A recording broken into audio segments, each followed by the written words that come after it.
दोस्तों नमस्कार। आज की हमारी स्टोरी का शीर्षक है संगत का असर। एक बार एक राजा शिकार करने के उद्देश्य से अपने काफिले के साथ किसी जंगल से गुजर रहा था। दूर दूर तक शिकार नजर नहीं आ रहा था। वे धीरे धीरे घनघोर जंगल में प्रवेश करते गए। अभी कुछ ही दूर गए थे कि उन्हें कुछ डाकू के छिपने की जगह दिखाई दी। जैसे ही वे उसके पास पहुँचे कि पास के पेड़ पर बैठा तोता बोल पड़ा, पकड़ो पकड़ो, एक राजा आ रहा है। इसके पास बहुत सारा सामान है, लूटो लूटो, जल्दी आओ जल्दी आओ। तोते की आवाज़ सुनकर सभी डाकू राजा की ओर दौड़ पड़े। डाकुओं को अपनी ओर आते देखकर राजा और उसके सैनिक दौड़कर भाग खड़े हुए। भागते भागते कोसों दूर निकल गए।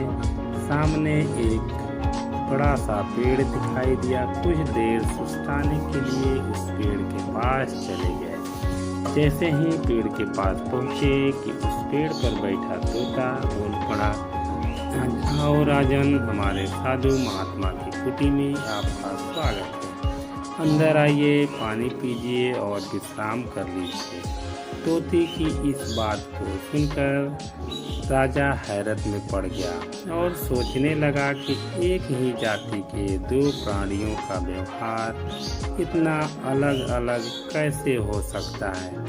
राजा को कुछ समझ नहीं आ रहा था। वह तोते की बात मानकर अंदर साधु की कुटिया की ओर चला गया। साधु महात्मा को प्रणाम कर उसके समीप बैठ गया और अपनी सारी कहानी सुनाई और फिर धीरे से पूछा, ऋषिवर, इन दोनों तोतों के व्यवहार में आखिर इतना अंतर क्यों?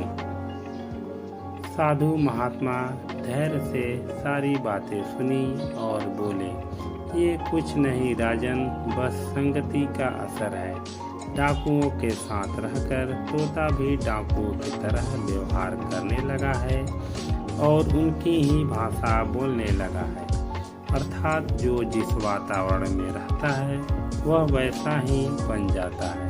कहने का तात्पर्य यह है कि मूर्ख भी विद्वानों के साथ रहकर विद्वान बन जाता है और अगर विद्वान भी मूर्खों की संगत में रहता है तो उसके अंदर भी मूर्खता आ जाती है। इसलिए हमें संगति सोच समझकर करनी चाहिए। दोस्तों, अगर यह स्टोरी पसंद आई हो तो लाइक सब्सक्राइब जरूर करें।